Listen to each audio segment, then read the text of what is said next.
On today's episode, I have Shelly Ryan and Kristen Sargent joining me from One Way of Life. These awesome women are your go-to guides when it comes to anything career, being, or health related. Make sure you tune in for this episode.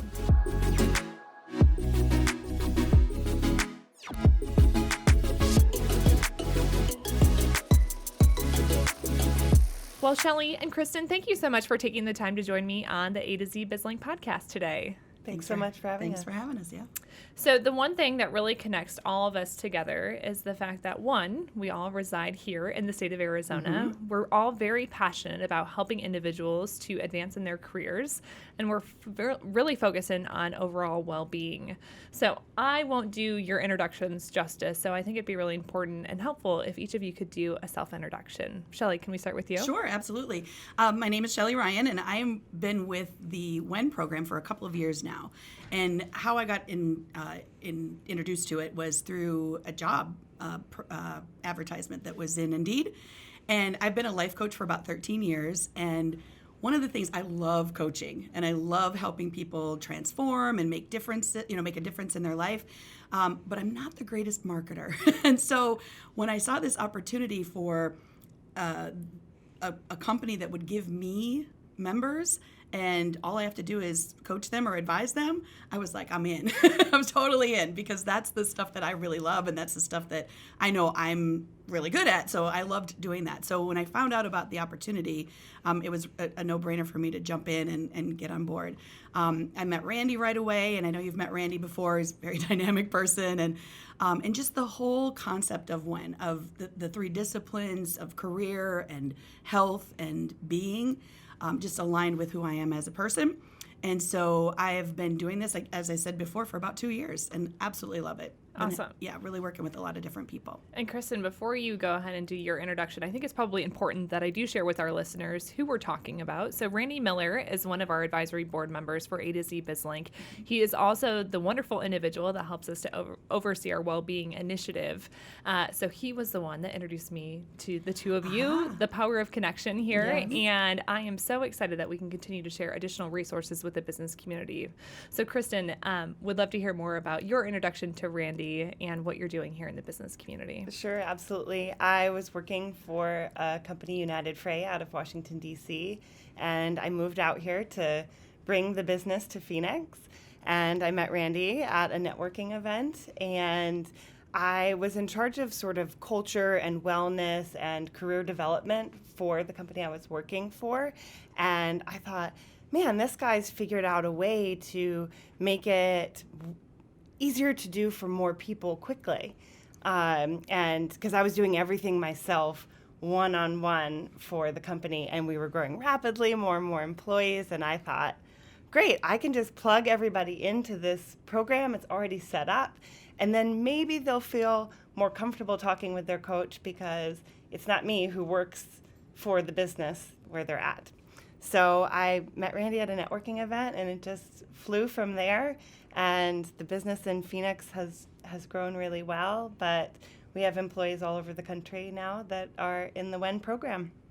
Yeah, I think the Wynn Initiative as a whole is something that a lot more companies have been talking about in some form or fashion. And so the fact that you guys have devoted your careers now to really, taking charge and helping a lot of other businesses, I think it's really cool. So if we could break it down maybe a little bit more about how exactly can you guys go about helping local businesses? I think a lot of people would be interested in knowing more. Oh, yeah, for sure. So definitely, if you have people that are working in your organization that just need a little extra help, right? There's so many resources out there, but I still, and a little old school, I think, but I'm still believing that having a person helping you is even better than just looking at, a magazine or reading an article or something of that nature. And so we are able to go into different companies and offer them this opportunity so that the administrator at the company could actually get it, sign up people so that they can actually come in and take advantage of this. And I think what's really been exciting about it is some people are interested in health and some people are interested in their being and maybe learning a little bit about mindfulness or deep breathing or just getting more in tune with who they are. And some people are really just focused on their career. And they want to know, how do I manage this whole work-life balance thing? Or how do I make an advance, how do I move up in my career? Or maybe I'm having communication issues. So any business that's interested in that or knows that their employees could benefit from that, that's a really great opportunity for us to jump in there. And our journey was really interesting when I brought it to Frey. We had an initiative in the company to focus on mindfulness. It was like, are we going to teach people how to meditate? And how do you do that inside of a business? And so we started with the Wellbeing program, and everyone in the company learned more about meditation and breathing and having a mantra. And once it was over, everybody was like, oh, it's over? Is there something else I can do? So we then offered career, another one of the options, to everyone. And career's a little bit less structured so that people can work on whatever's going on in their career. And I think people have loved both programs for different reasons. But yeah, so great. And I'm curious, what types of companies do you think tend to gravitate towards these types of programs? Yeah, that's a great question. Certainly companies that are interested in the personal development and professional development of their employees. They've got a culture of training and of professional development. I think that would probably be what I would say is probably the first line. But it's surprising the wide range. I mean, it's from education companies to recreational companies to oil companies. I mean, it's all over the place. So it's really just as an administrator, you really want what's best for your employees. And you guys know that if you feel good about yourself, you're feeling better about your job, right? So if you're doing well personally, you're going to do better at work. And so anybody who wants their employees to have more success, I think is a great opportunity for them. Yeah, I don't know that there's a specific. I'm glad you brought that up because it's definitely in alignment with a lot of the organizations that we've been talking with, or those that have been featured on some of our previous panels. So there is a war on talent. I think, especially here in the Phoenix market, we have a number of different businesses that continue to expand or relocate here. And so they have to think about, what can we do to be competitively great? And a lot of times that's offered through some form of an employee development program or initiative. Right. So I will tell you, it can be incredibly challenging to start that from ground zero. So if you just don't feel comfortable with, creating that yourselves, there are a lot of wonderful resources, such as your team, that could come in and assist these businesses, give them some ideas and whatnot. So if you could explain maybe a little bit more, at what trigger points or at what point within a business would it make sense to bring you in? Oh, that's a great question. Do you want to take that? I have some. Sure, yeah.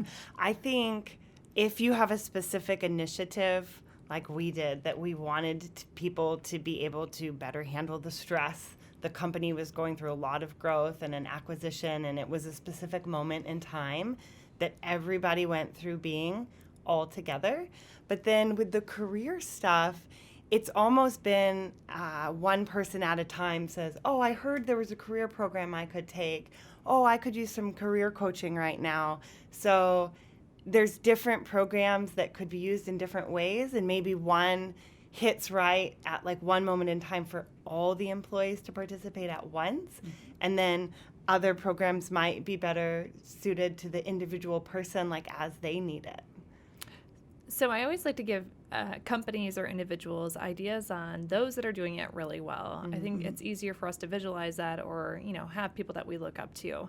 So in your eyes, are there any businesses, either on a local or national level, that you think are doing this type of work really well? Yeah, well, there's one that comes to mind for me, that they're a fairly new organization, and they have just amazingly rapid growth. And they're hiring a wide range of people with professional experience, some very new people that don't have any, are probably right out of college, for the most part. And I think they've done a really great job of offering this opportunity to their new folks, and then also the ones that are just struggling just a little bit. Maybe they are they're looking for a career path and they just are they're floundering a little bit. So that's the one that I'm thinking of in particular, because they've just done a great job of identifying who needs it and when. So kind of like you guys did too, is who needs it and when. And then when, of course, when, right? So that worked out well. But it's really about I think just their alignment with who, when people need it, they get it there. They give it to them. And they've been working with us for about a couple of years now. So. And when you say working with you, I mean, are you guys leading like a full day workshop or just like an hour-long session, video conferencing? What does that look like? Yeah, our sessions are all done by phone, and they're typically 30-minute sessions. So when somebody comes into the program, whether it's being or career or health, they get 120 minutes essentially. There's a couple of different options, but that's the probably the most popular one. Yeah. And so it's 30 minutes at a time, 4 times on a phone call. And then we've had several people who that wasn't enough and they needed to come back and get a little bit more. Maybe it's in a different discipline, maybe it's more in the same discipline, but they were just looking for a little bit more. And those that have gone through your program, what are they most surprised to learn? Oh, good question. I recently had a client that when we started talking about her mantra and what it could be, it was just like silence. And she was like, oh, I don't know. And she went into that like self-doubt. I can't come up with an answer. And I said, let's table it. And by the end of the call, it just was there for her. She knew. She said, oh, this is my mantra. There's no wrong choice. And she just grabbed onto that and ran with it, and she still uses it. And that, looking back, I said, oh, from your 4 weeks program, 30 minutes each, is there something that stands out? And she said, that mantra will be with me forever. Like I always felt like I was choosing from A and B, but like what if they were both good choices? And I think it's just those major mindset shifts that are the best takeaway, that it's forever. Yeah. Would you mind maybe expanding on mantras? Who needs one? Great question. In my opinion, everyone could use one.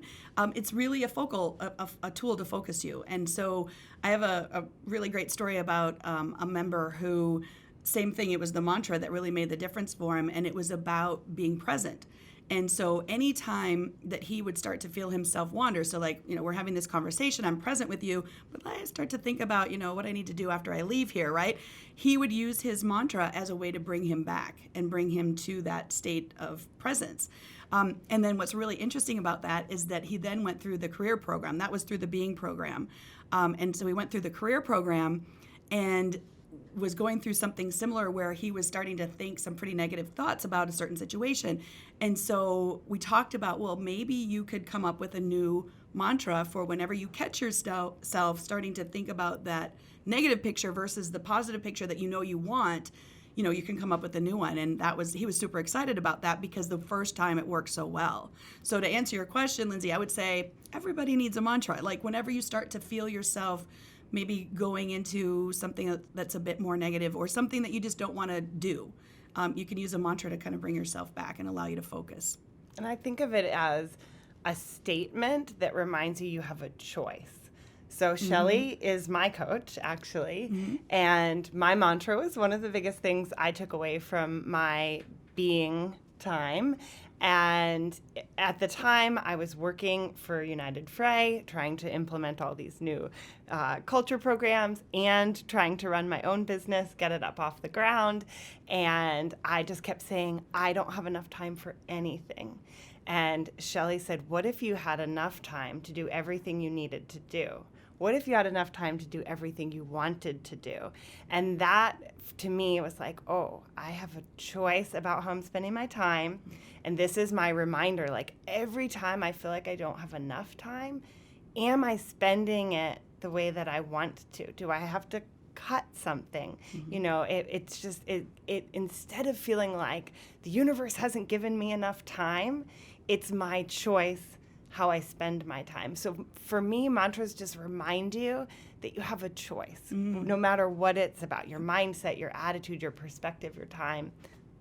I appreciate you sharing that story because I feel like a lot of us can relate, especially when it comes to time and energy management. Definitely. Funny enough, we just hosted 2 events on time and energy management. We did one here in Arizona with Michael Seaver, and then Jane Sabrinsky joined us in Las Vegas covering that exact same topic. So, amen. I think we can totally agree. So that's a great mantra. So we had talked about, the different verticals and the different areas that you can help. Would you mind going in a little bit more detail about the career vertical and how you go about helping individuals or businesses in that category? Sure. Yeah, sure. I'd be happy to. Career in our discipline is the least structured. So you have these 4 30-minute sessions with your coach, but you can bring to the table what your intention is and what you'd like to get out of it.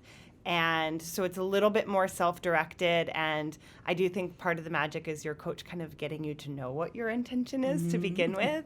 But then it can be, we've had people that were struggling with like interpersonal issues that maybe it was about attitude, maybe it was about communication, and they could spend their entire 4-week sessions focusing on that.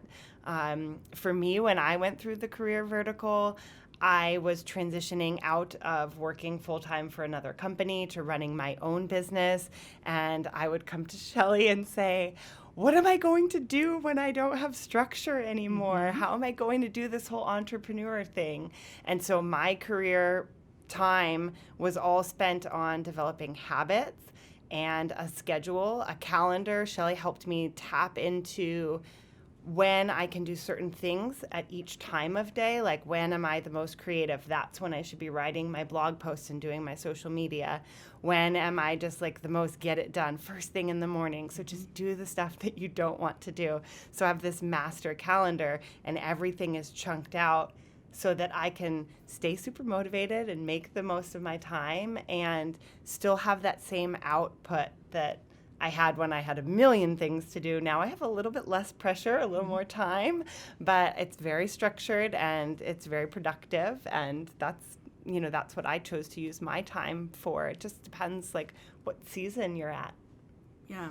Yes, I would just also add to that, because people, I think they come in thinking that they're going to talk about one thing, and then as we start to go through the process, they're like, you know what, actually this is what's really going to make a difference for me right now. And we have a couple of tools that we use to help them get to that place so that they can identify that. And some people, it's not just work-life balance or time management. It might be something personal that is really impacting their work. I had one, I know this is a little odd, but I had somebody who was so consumed with her social life that she didn't have a social life, and it was really making her miserable. Being miserable at home made her miserable at work. And so I know that's odd, but that's what we ended up focusing on. So it's really about figuring out what's important to you right now that's going to make you more successful at work, and that you're going to love your work more, right? Because that's what we all want. We want people to really enjoy their work. And, not everybody gets to say that. Not everybody gets to come to, wake up in the day and say, I really love my job, or I really love the work that I'm doing. That's one of my personal missions, is to help people wake up that way, to be able to say that. You guys both have very fulfilling jobs, I can imagine. But I'm curious, as you are out there talking to other professionals in the business market, what is your go-to advice that you often offer to those individuals? That's a really good question. Yeah, that is a great question. Well, Kristen kind of stole mine, because I think time is a huge one. And I learned that a long time ago, that whenever I'm feeling really zapped for time, I use that mantra. I have more than enough time to get everything done. And every time I've used it, it works. And then my second one is slow down. And easier said than done, but take some time, get still, and listen and figure out what it is that you really need and want. But I call it the hamster wheel. We get in this hamster wheel and we're just moving and constantly, doing the next day comes the next week. I mean, I even said it today. I'm like, it's the end of January. How did that happen, right? And it seemed like it was just, the holidays not that long ago. And so really taking some time and getting still so that you can really identify what it is that's important to you. Yeah, and it goes with both of those, but for me, it's about intentionality.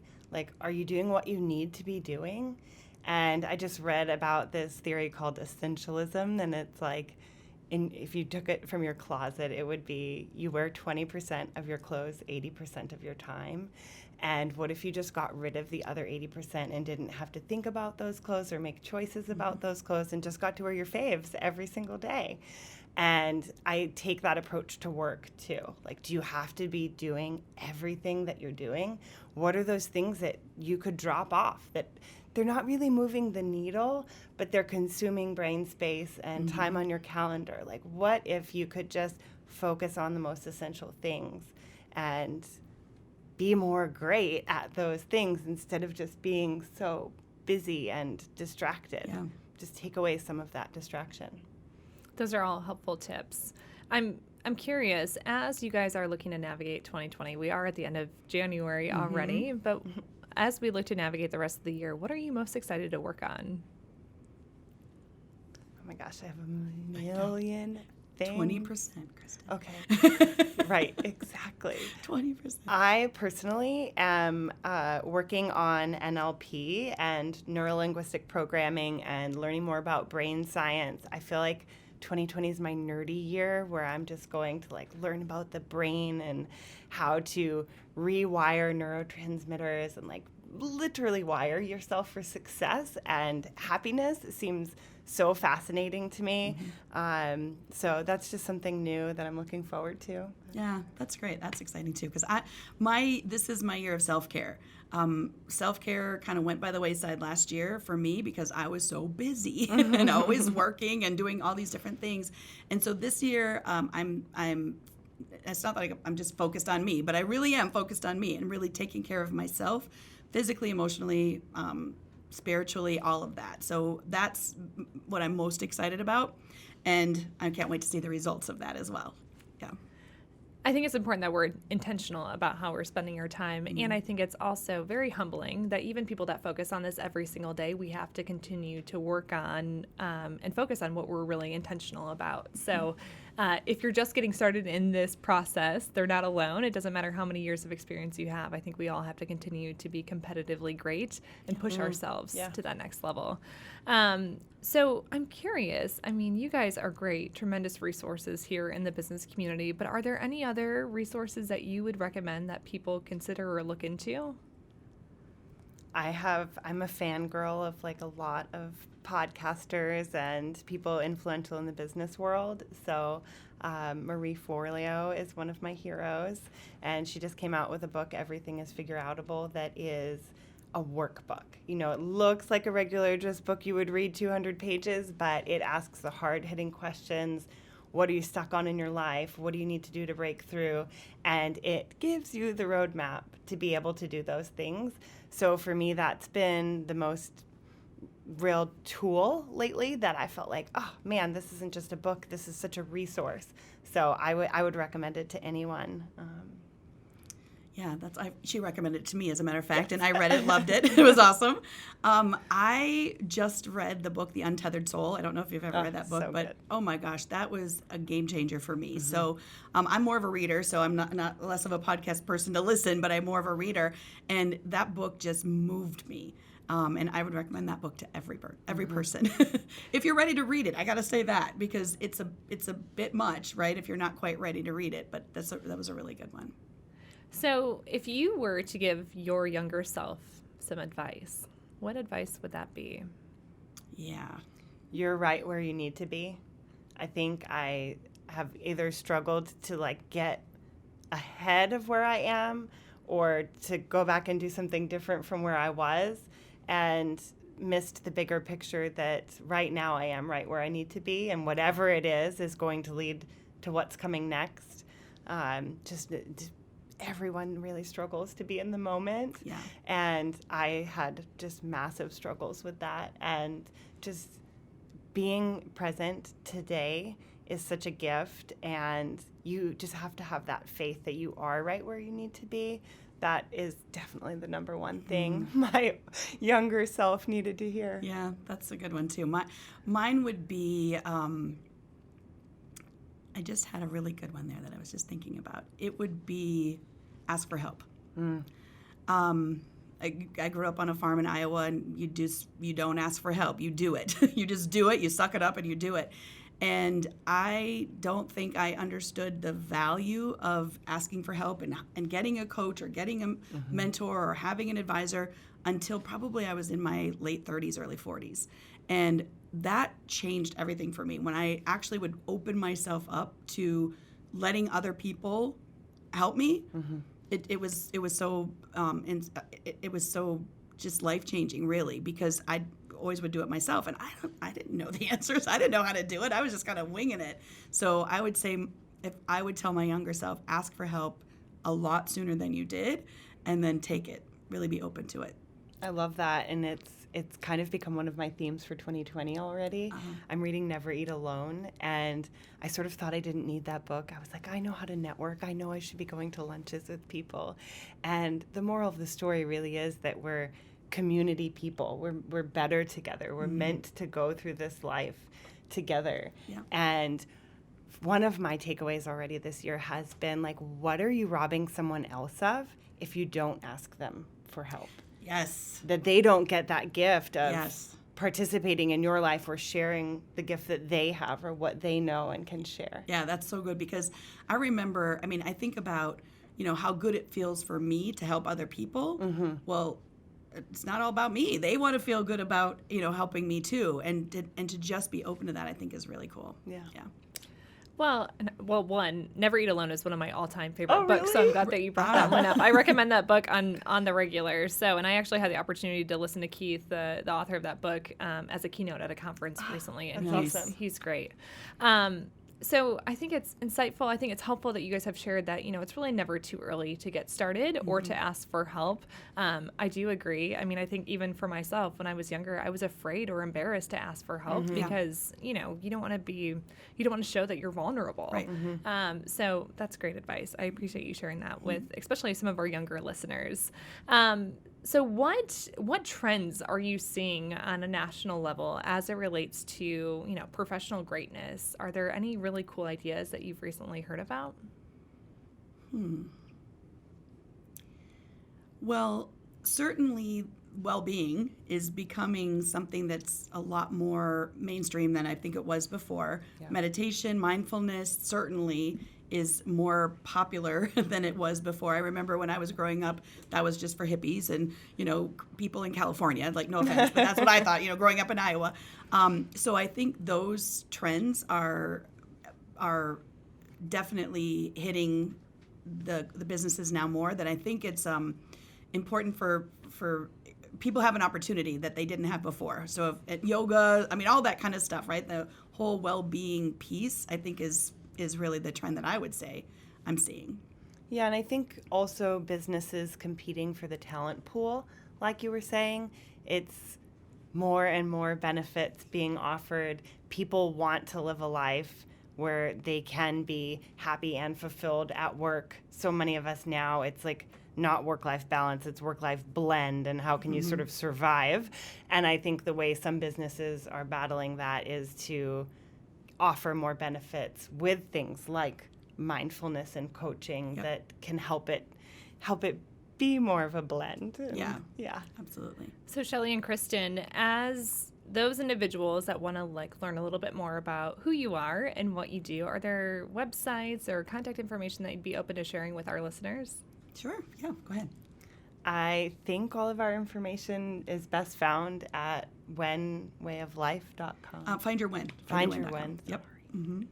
Yep. Perfect. And that's where you can find all the information about the different programs, the different disciplines, the packages where you can do 120 minutes or less than that or more than that. So I think that's where we would send you to, is findyourwin.com. Awesome. And Randy has been one of our previous guest speakers of Find Your Win, but he also is overseeing our Wellbeing initiatives for A to Z BizLink. So we'll be offering those on a quarterly basis. So do check out our calendar on our website. But look forward to continuing this conversation and hopefully featuring both of you at one of our upcoming events. Excellent. Thank you. Thank you so much.